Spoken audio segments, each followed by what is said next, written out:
But we are ready to move on to our next match of the day, and it's going to be AyRok versus Swidz. Double warrior bands and very similar lineups here as we have the first two French players to face off against each other. Yes, indeed, and it's something that we will be seeing an awful lot of, because if you missed the intro to the show, if you haven't quite seen the way the divisions are broken down throughout the Swiss, all of the French representatives, and there are many of them outside of Blaise, find themselves in Division B, heavily threatened with relegation. Blaise put in a fantastic performance as a debutant in Grandmasters and finds himself, I believe, second seed overall behind RDU, but the remainder of the French players are going to be left to scrap it out in Division B. And I mentioned earlier, this is kind of the big coming out party now for AyRok, because we haven't really seen him on stream. He didn't have a good showing. Looked like he was threatening to come on stream for our specialist week and speed things up even more than they already were with his extremely rapid aggro rogue that he was playing at the time. Actually posted a screenshot from his deck tracker of while he was playing the Swiss of just his game times. It's just like 3 minutes, 3 minutes, 6 minutes, 3 minutes, 4 minutes. Like, yeah, we want that guy on stream. That's what I'm talking about. So yeah, excited to see if he can get off to a good start now like Boston has. Yeah, and also speaking of just AyRok and Blaise in the same few sentences, it was AyRok that lost to Blaise in the Arlington final, right? At the beginning, very beginning of this year. So that's what a big reason why AyRok got here, the second place in a Masters tour, obviously a big deal. But it's just true where his first 3 weeks in Grandmasters just have not really gone that well. He could have been done better, and he wouldn't be in Division B. But that's where he's landed right now. So now it's important to kind of put that behind you to a certain extent and say, right, well, I'm in Division B. That's just decided. Need to start racking up these wins and really show us what he's got, because similar to you, I personally have not seen tons of AyRok play. So I am just excited to just watch more of what he's got. We saw a great couple of weeks of Blaise really continuing to just show us how impressive a player he is. But for the players like specifically Warmer and AyRok, like, this is the time to shine, because guess what? You're on broadcast every single week now till the end of the season. So, I want them to utilize it, not only, doing well, of course, for themselves, but to just show us and show the, all the viewers what they've got as a Hearthstone player. Yeah, and I mentioned AyRok has gone with a slightly, for him, unconventional lineup. Like, he feels like he has a reputation as an aggro player, and so he's kind of diverted away from that because he thought it would be too obvious if he just brought straight up aggro. He did mention that he just thinks Zoo's nutty, so he just kept playing it, even though he was trying to get away from aggro decks potentially. But outside of that, he had the Bomb Warrior, he has the Highlander Priest, and he has the Druid outside of that as well. So with Warrior banned out, it does mean that he has a pretty controlling lineup overall, with the Highlander Priest and the slightly more anti-aggro build of Druid with double Mount Seller in there, one survival of the fittest. So outside of that, Zoo, which is very much his pet deck, interested to see how he performs with, by his own admission, really, not his go-to style of deck in, say, like Highlander Priest. And that's something that's very interesting with this round robin effect, right? Because the players know who they're going to face going into the week. It does lead to a potential read scenario. My worry is depending on how much AyRok or anyone has played a specific deck, like, is Highlander Priest really a deck you want to just rock up to Grandmasters week 1 with, and without tons of experience, or at least a good chunk of experience? Same could be said of Druid as well, although a lot of players do like to simplify the Druid game plan of just ramp and then win. If you've not put a lot of reps in, then you're just not going to be as comfortable, and is that going to have an impact on your actual gameplay on the day? Well, we're going to find out at some point today. So we are kicking off our game number 1. AyRok on the top there on his Zoo list, and Swidz also on his Zoo list, but he's, of course, on the bottom. And things are going to get real toxic real quick, Raven, because we're kicking things off with a Zoo mirror. And oh boy, is this mirror stupid. Yes, it's, at least in my experience, Saul, it's very much who drops Dark Glare and lets it stick, or has one massive turn, because the problem really is that the response from Warlock to a Dark Glare turn isn't that good, at least from what I've seen. Yeah, absolutely not. You can soulfire the Dark Glare, but then you're going to largely struggle a lot of the time to spend all the rest of the mana in your hand, or you'll just be out of resources after that. If you have to just, play really aggressively in response to the turn where they've just spent 10 or 12 mana on turn 3 or turn 4 or whatever. So you have to play very aggressively and then soulfire their Dark Glare, and that means that you then have no resources left in hand, so you just kind of get outvalued at that point. But that's the best case scenario. The worst case scenario, which is the most common one, is one zoo player pops off, and then the other zoo player goes, "Oh, my hand isn't that good. I guess I lose." That's really what it comes down to most of the time. It's unfortunate, but it is the reality of the matchup. I do really like this play though from Swidz. Just going, I definitely don't want to say all in, but just going big with the Canrith straight away, using the coin early, knowing he has the backup on the turn 2 of Expired Merchant into Hand of Gul'dan, and also, even kind of funnily as well, if somehow both these minions die, he has Raised Dead same turn again, which is kind of funny.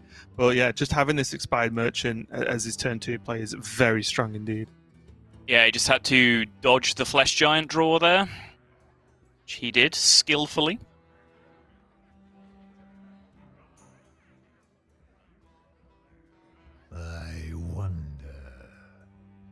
I think now as well with this Nightshade Matriarch, there's a potential that, of course, he won't be able to reliably cast it next turn because Canrith may die. I do actually like Swidz maybe taking a value trade with one of the minions and then just going face with the other one. I don't know if he needs to overtrade when he has, especially now with a broomstick, when he has like rush. Okay, when he has rush minions and broomsticks available, I think he can always like snap the boards back. I mean, I think you have to kill Canrith. I think it's obligatory this turn. You can't, like, what if your opponent just has 2 mana Dark Glare in hand right now? Like, you just kind of concede, don't you? I guess. Like, these trades just seem way too efficient, right? Like, you throw a worse minion into your opponent's Camrathad, you force them to trade into your Camrathad, they're doing the exact same turn back to you as you just did, but you're dictating the trades. I feel like you're kind of just ahead at that point.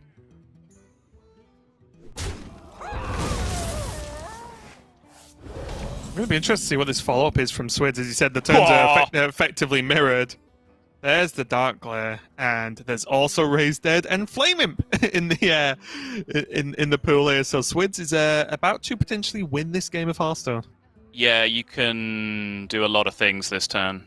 A lot of things this turn. Oh, you're one short from doing the most disgusting thing imaginable, I think. But this is where we see a big difference, right? Viper, for example, has been playing Zoo for since the beginning of the expansion.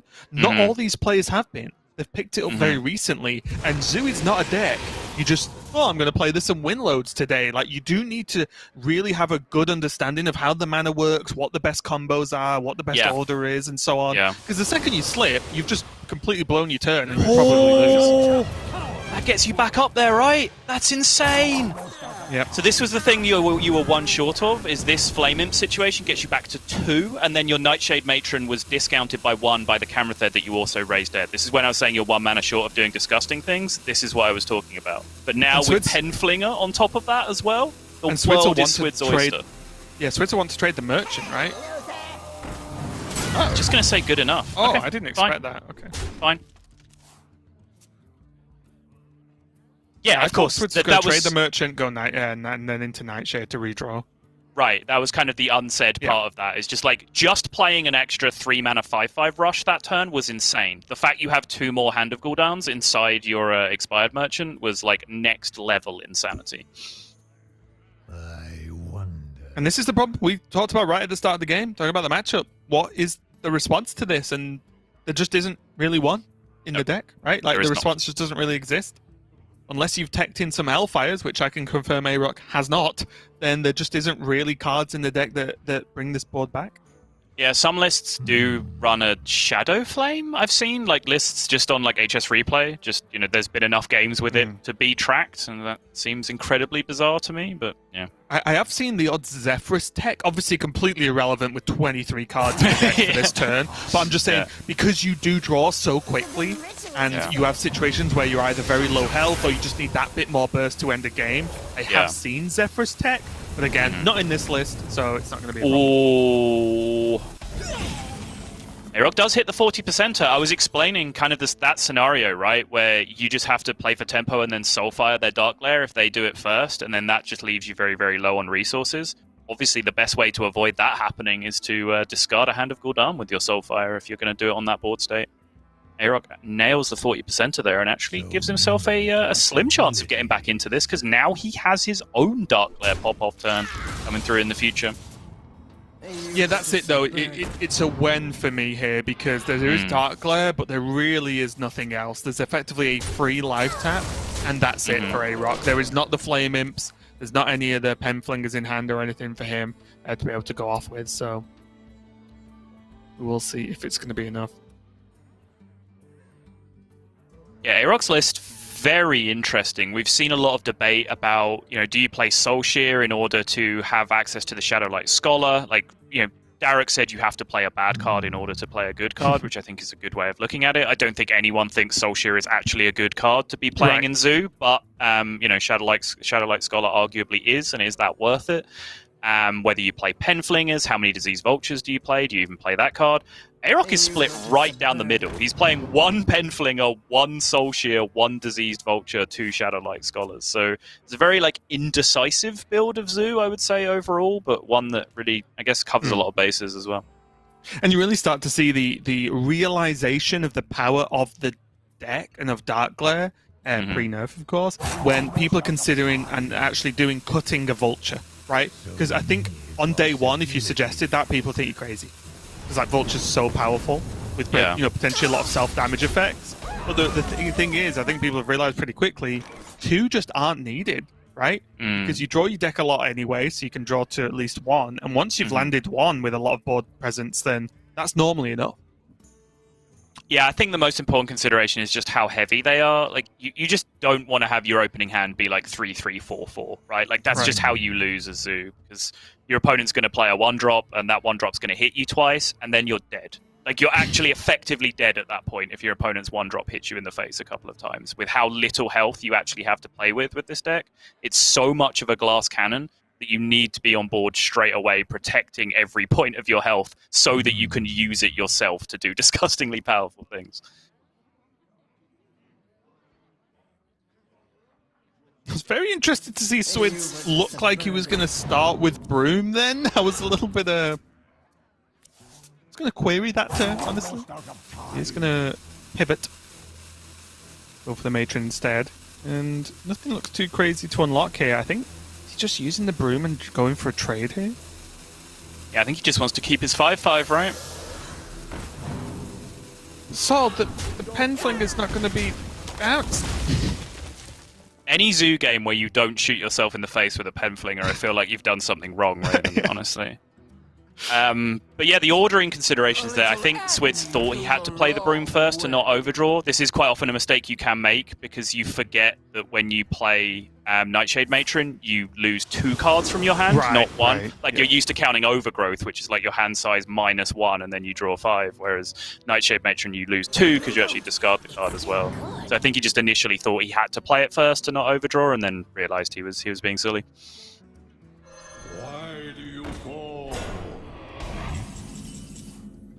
Yeah, and there was just a moment there, honestly, and I know because I've done it, is the accidental discard of the Canrathed Prime when you're like, oh yeah, that guy costs more than 6.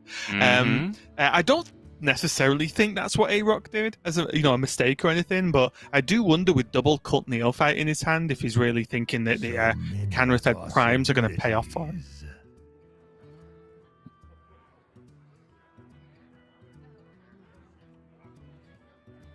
I mean, that's the thing, what's he going to do? He can't get rid of the Canrathed Prime so that his Hand of Gul'dan gets discarded, it was never really going to line up in that scenario unless he actually waits for 2 more turns to do something. But that's what I mean, is he had other options as 2-drops, right? That are just better stats on board than a 2-1. So that was the only query, and Frothing Berserker with a Broom. Patron Warrior? Hello? Wait a minute. Is it back? Right, Is this the moment I've been waiting for my entire life, Raven? I'm going to take a break. I'm just building a Warrior deck list. Yeah.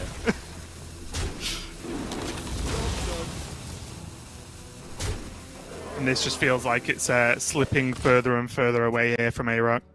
As we said, there just isn't really the cards that can answer this. Yeah.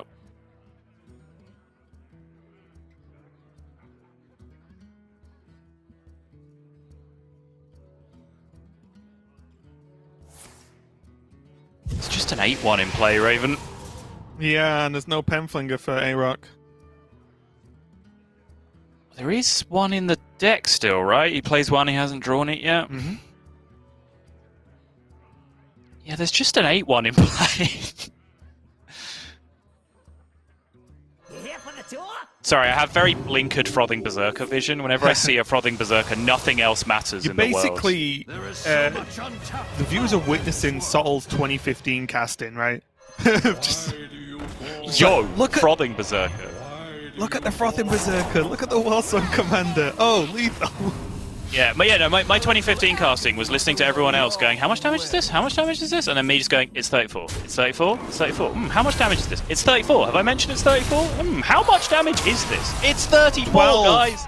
You're wrong. 12. It said 12. Oh, my bad. Okay. That is going to be the game one there for Swidz. And like we said, that is kind of how the Zoo matchup goes in the mirror. If one of the players can stick the big board and not be directly answered on the same turn, which is very difficult to do because the deck's just not built like that, it does kind of just run away. AyRok had a good option there and did pull off a potential recovery with the Soulfire discarded exactly hand of Gul'dan, but it still just wasn't enough because what are the minions you play that stick, right? There weren't even giants making any impact in that game. Yeah, I'm going to admit, I got very lost in the middle of that game. Like, I'm not entirely sure whether I miscounted something on Swidz' side. I don't think I did. I don't know why he just didn't do the disgusting thing on that first Dark Lair turn. Like, what? Why didn't he want another 5/5 in play plus 3 cards in his hand? Like, unless I'm missing something that just wasn't possible somehow, which I'm not sure about. Like, that just seems like it ends the game. And I don't understand why that wasn't the play. I'm very, very confused by why that continued to be a game of Hearthstone from that point. But it did for a little bit, right up until the point where it wasn't again, because Swidz was then just able to generate another board that there was no answer to with the brooms, which, it's worth noting, when I was talking about AyRok's kind of smorgasbord of a Zoo deck that he has, that's what he's missing in order to make room for all those one-of other tech cards, is that he does not have a broom in there, which you can see is probably very impactful in the matchup in the mirror a lot of the times.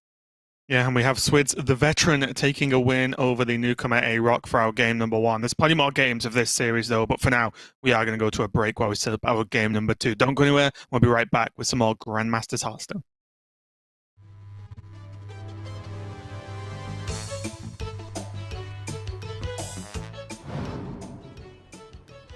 It sounds weird. I guess if I had to choose a Hearthstone card to ride on, I would choose Yogg Saron, because things would be very interesting and I would like to see what would happen. I would probably choose Alexstrasza because it's been really long and I think the art is very, very cool.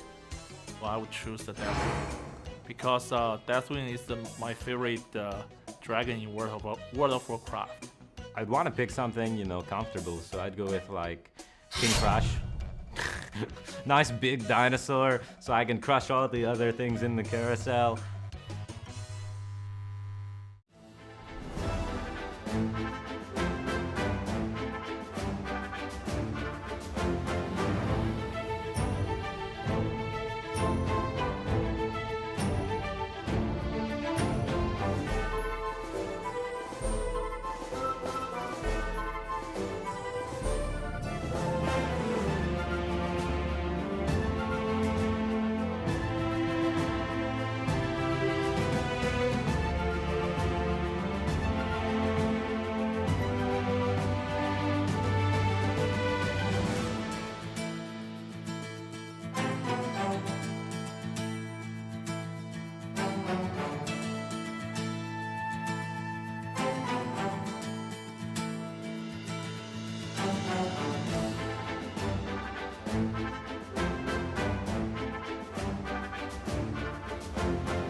Oh, welcome back, everyone. We are going to continue our series between AyRok and Swidz. Swidz currently leading with a 1-0 victory in the Zoom Mirror, and that leads him to have his Rogue and his Priest left over to take a win over AyRok's very similar lineup, but instead of Rogue, he's gone for the Druid. So I think winning that Mirror is going to be pretty good here for Swidz, because Warlock, although it does seem quite powerful, does seem a little bit untested, and maybe Swidz was not the most comfortable with that list that we've seen some other players with. Yeah, for sure. It's 2 series so far out of 2 where I think I've looked at the lineups and gone, wow, Zoo is kind of a free win in these lineups, though, which has got to tell you something. Like, you know, I'll hold my hands up and say I've been a big naysayer of the deck overall, but it does seem like the metagame is moving in a direction where Zoo's just in a nice pocket. It's just there as the spoiler deck that's just saying, hang on, kids, don't get too greedy. I am still here to flame imp you in the face as hard as I possibly can. And most importantly, flame imp myself in the face as hard as I possibly can, which is actually far more impactful these days. So actually, you know, as weeks go past, I'm starting to come around to the school of the Zoomers. Well, looking at this opening hand here from AyRok, it's looking pretty good and pretty well positioned to do some big things in this game as well. Going up against Swidz's Priest, and Swidz is one of the players bringing the Highlander variant of Priest, not the 2-of, or the Dragon variant, but it's Imprisoned Valfiend might have something to say about this opening song. Yeah, Valfiend is huge here. In my experience, this is the kind of hand that has a chance. You don't want a hand that's just full of removal, because 1-for-1 removal does not do good enough.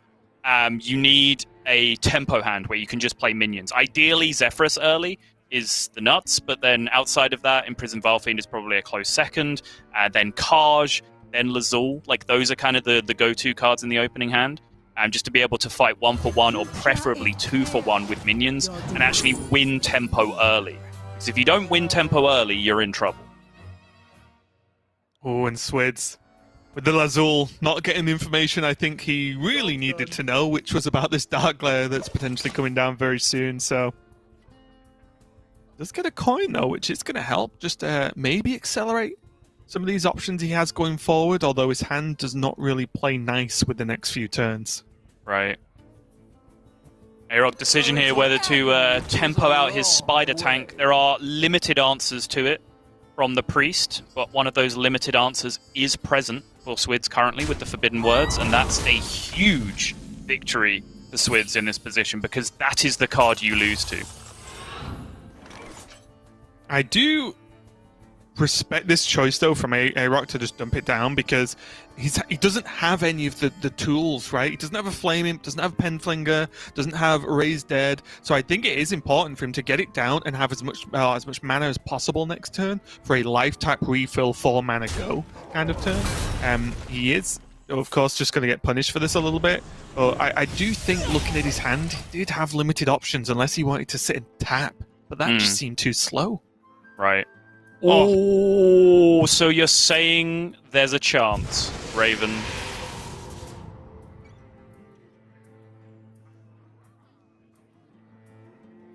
You gonna coin tap here? Oh. If he plays it, you have to go like coin tap Soulfire, something like that. Try and find something else to do with the remaining 1 mana after the tap. Maybe that's where AyRok just sees himself right now. He's kind of falling behind here, so why not just go for it? Just clear this 3-4 off the board.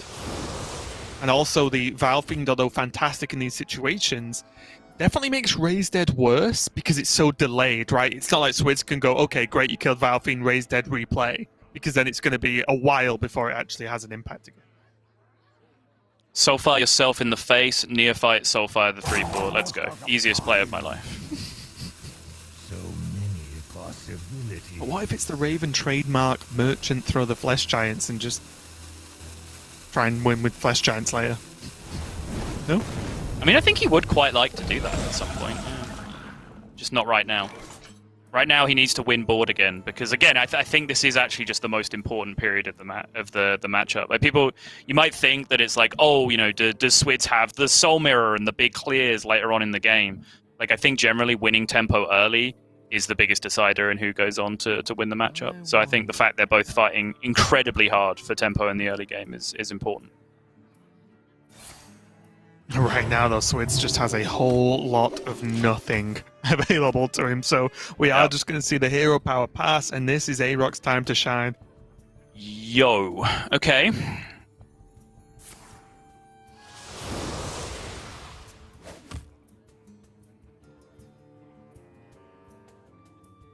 Okay. Entire hand playable this turn. Excellent. Good news.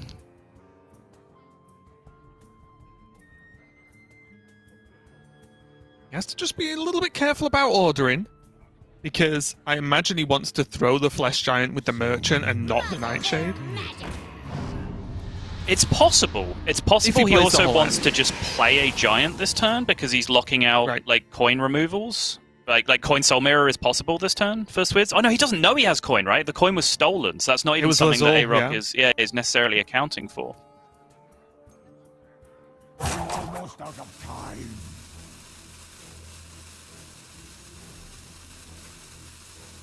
Interesting. Might just go for a Void Walker into another Dark Flare and try and preload them, and go for a bigger turn the turn after. Yeah, he ends up just playing the Giant, and it's very fair. Neophyte does block out the coin Soul Mirror that we can see was available for Swidz. Yep.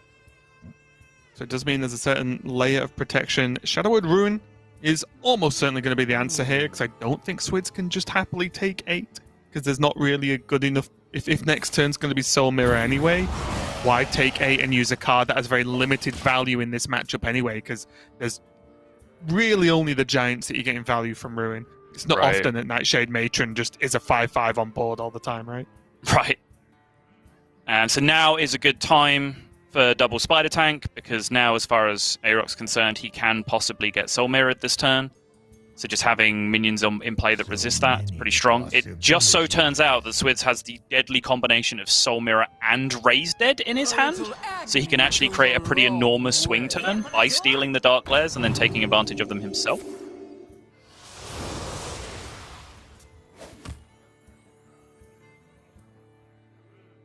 Ugh.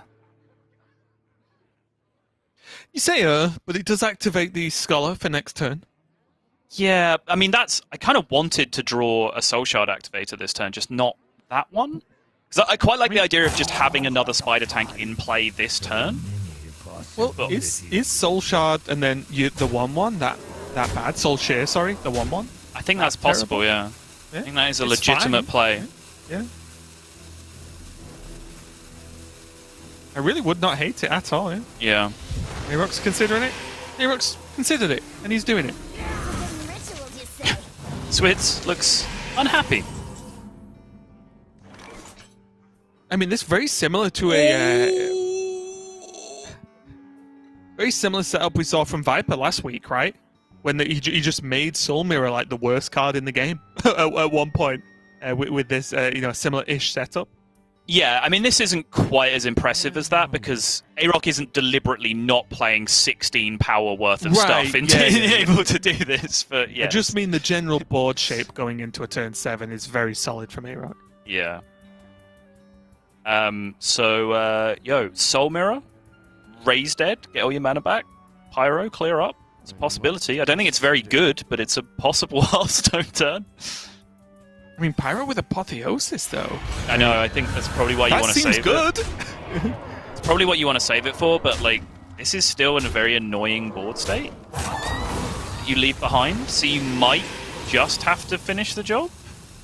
Because you can coin Pyro Apo, like, just right now. Exactly, that's what I mean. And even though it, has some negative effects, it pretty much puts Swidz back onto full. Yeah. Oh. Yeah, this isn't easy. This choice isn't easy, I don't think. Okay, not going to take the lifesteal from the Pyromancer. Feeling relatively safe at 14. And honestly, knowing that both Soulfires are gone as well, I can see that. Yeah. 14, and crucially your opponent's off board, which is the most important thing. And there's Siamat in hand for Swidz, which means even if AyRok then just drops, Matron, and it lives, you just kill it with Siamat and it's no problem, right? Like, there is just like another effective hard removal for him in hand there. I mean, you either have to leave up a lifesteal minion or leave up a pyromancer. The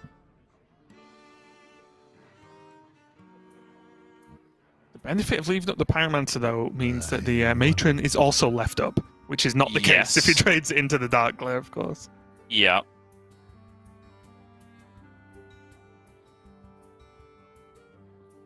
There's also the threat that you're just leaving up a 5/3, though. Like, forget about any card text. You're at 16. That's a 5/3. I think he's expecting the Voidwalker to tank, honestly. I think he is too, yeah. Ooh, hello. It's not going to, though. Winds of the south, come to my aid. I'd actually like... Oh, interesting. Oh, okay, sure. I was actually working out whether Wind Fury Rush and then just heal the Tiamat and go face with the 5-2 or 5-3 at the time. How are you healing the Tiamat? Oh, sorry, it's one off. Yeah, sorry.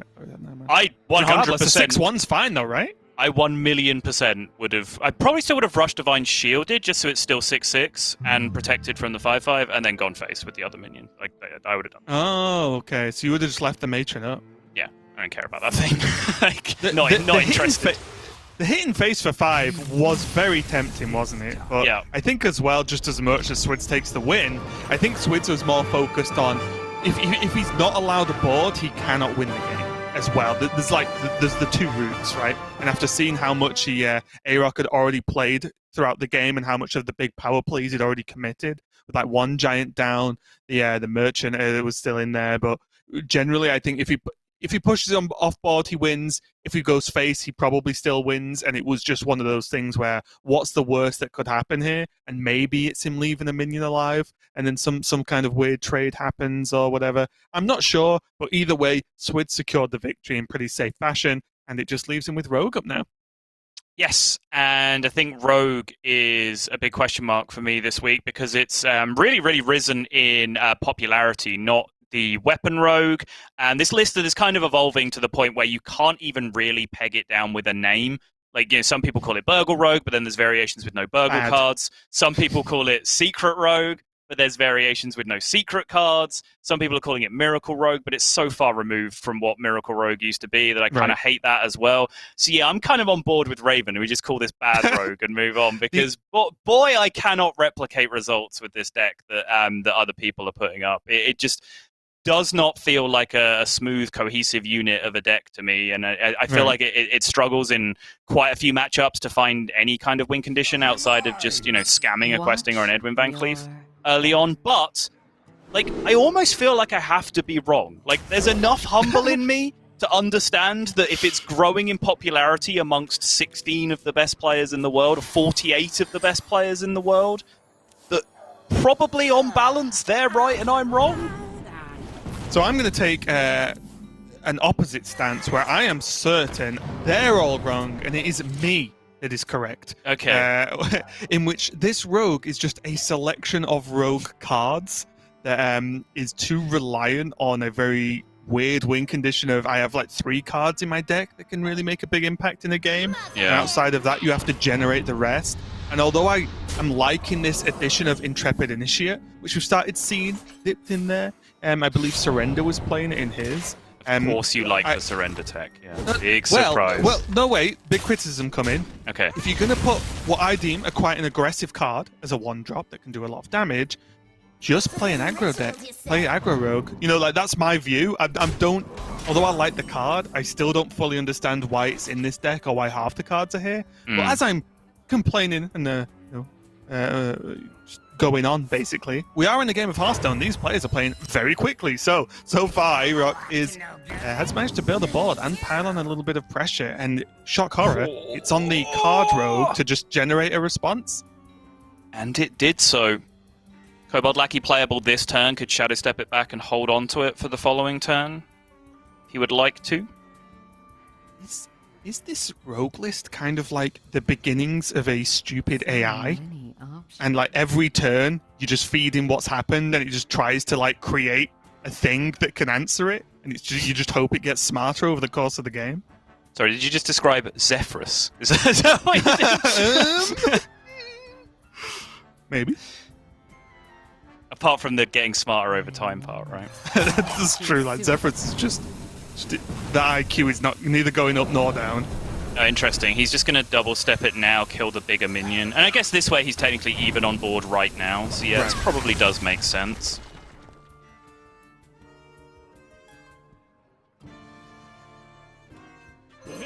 Worth noting that it seems like Swidz has come prepared for the onslaught of the Turtle Mages, teching a Flick Sky Shiv in his deck. One of the very few things that people say, oh, Turtle Mage just loses if this happens, where it's actually true. Like, they do actually just lose if you flick their Tortolan.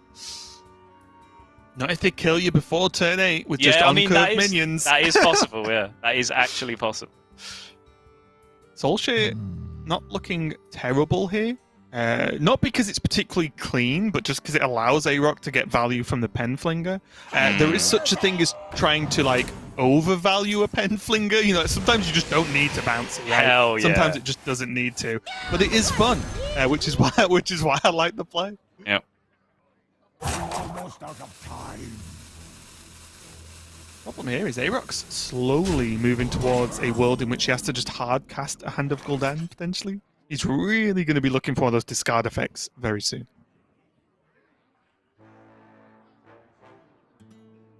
Okay, what odd collection of cards does Swidz need to deal with this turn? So I think there's two options this turn. He either takes board by the incredibly impressive factor of a 1-1 against nothing by going Dirty Tricks of this on the Flame Imp, dagger down the 1-1, just have a 1-1 uncontested on board, or you go Secret Passage hunting and just look for something more powerful this turn to do. Because your turn 5, turn 6 are probably locked up one way or the other, right? Like it's Jandis, and then whether it's Kartu or Flick, right? You probably have those turns locked up. So you're probably not Secret Passaging on 5 or 6. So unless you want to wait all the way until 7, it's probably a good idea to go digging this turn. And that is a pretty killer outcome, to be perfectly honest with you. Initiate, activate the Spell Burst, get an additional 1/4, and backstab the Flame Imp. That's much better than what his hand was currently doing. Yeah, there was a moment where I was looking at the potential of the Miscreant with the backstab instead. But I think the big thing for me is he has a secret in his original hand, right? So this Dirty Tricks, although never or doesn't often really get that much value against Zoo, or not consistent anyway, the sheer fact that it potentially procs this Hanar just is huge, right? And also, again, like he doesn't need plays for the following turn. He didn't need to generate stuff in his hand to do next turn, because it's the same argument as to why he cast the passage in the first place. His 5 into 6 was locked up already, so he didn't need lackeys for extra things to do. I think there's a pretty good chance, even if this board state goes completely uncontested, he just plays Jandis and doesn't mess around with secrets on the following turn anyway. Yeah. I think the secrets are more of a good response to something that AyRok might do that upsets him. You know, it's more of a, okay, you've done this, now I can go off with these secrets if needed, or maybe if he draws a stunner instead, but the option's there.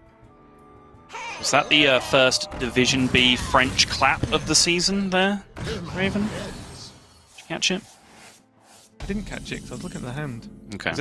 Was it a Swidz or an AyRok? It was a Swidz. It was a Swidz. We have yet to see if AyRok is a proponent of the French clap. He would be the odd one out, if not. Get out. Disgusting. You just get to put the illusion on the 3/3 and then just smack it into the Flame Imp to get full value anyway.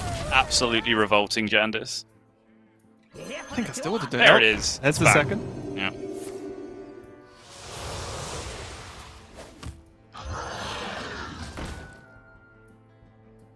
There's a weird argument there that depending on what he values more, he could have actually just traded the other way and had a 3/2 instead. What do you, value trading with the Surger and putting the thing on the Wasteland Assassin instead? Does the Wastelander having the weakness matter in any way, shape, or form? That's also a very good point. Yeah. My instinct was the same as Swidz, but I think that's actually definitely worth looking at, Yeah. Because there's nothing that can interact with it anyway. Yeah. And also, it just attacks the turn after no matter what. Obviously, there are some things that can happen in certain matchups, but just something to consider there. It's not always a given that you want to make the rush minion the weak one. But Flick going to remove Giants from the equation and honestly remove just yet another thing that AyRok could do potentially to win this game. Imagine trading. Come on. What is happening? He wants to protect it. He's going to draw a Shadow Step next turn for the Jandis, right? You have an Abyss in your hand. So it's playing for the long Okay. game. Thank you. Well, I was going to have a stern talk with Swidz. And the big thing here is the Wasteland, isn't it? Because even if this board is cleared, the Reborn effect plus Stealth makes it pretty impossible for it to be cleared off completely. And then guess what? 4 out of 4 makes 8. AyRok will be looking to tap into Soul Shards as well, I imagine, first. In a perfect world. Oh, sarcastic French clap. It's evolving, Raven. There's layers to it. Just wait till Hearthstone Grandmasters Season 10. And then things are going to get really weird. But Swidz takes the victory again. The veteran of the French scene that we've had in Grandmasters from the beginning, taking a victory over the newcomer AyRok. And a pretty savage victory it was, honestly, at least from AyRok's side, right? Being 3-0'd in your first match on stream is pretty huge and pretty disappointing, I imagine. But honestly, the snowball effect of winning that Warlock mirror right at the beginning, and then just some of the outcomes and some of the choices there just did not really pay off. And does mean Swidz just gets off to as good a start as you can get off to in this Division B. Yeah, it was just a massacre overall. I do feel like, Swidz perhaps tried to do his opponent a favor in the opening game. Like there was a window there where I think, it was a little suboptimal when he gave his opponent a chance, but from that point, it was fairly one-sided. Like the Zoo against Priest should have been a good matchup, but then there was just the goods on the other side. Like I talked about how important the early tempo was, and Swidz had a really good hand for doing that. But the real backbreaking turn was like, he was set up very nicely for Soul Mirror. Like Soul Mirror didn't really end the game, but the Soul Mirror Raised Dead Pyro Apotheosis 4-card combination with a stolen coin as well to make it all happen. Like you can't play around that, right? Like what are you supposed to do in that situation? So it feels tough for AyRok. Obviously, he's off to a very, very bad start. And now this is where you don't really want to be watching it snowball anymore. Like this is where you would have come into this week and said to yourself, okay, it ends now. I start winning now, fresh start, forget about the Swiss, we're in a new tournament now, and now I start putting some W's on the board. And for AyRok to just fall down to another defeat at this point, already this early, like he has to really start scrambling for every possible win he can. Yeah, but there is enough time. Winning once in your losing once, in your first match, it's not the end of the world. We've seen players go from near the bottom to the top into playoffs, so it can happen. There's tons more matches coming up over the next few weeks for these Grandmasters. So if you're an AyRok fan, don't you worry. It's just a bad start. There's time to recover. But there's also going to be time for a break while we set up our match number 3 of 4 today. So don't go anywhere, and we'll be right back to continue our Hearthstone Grandmasters.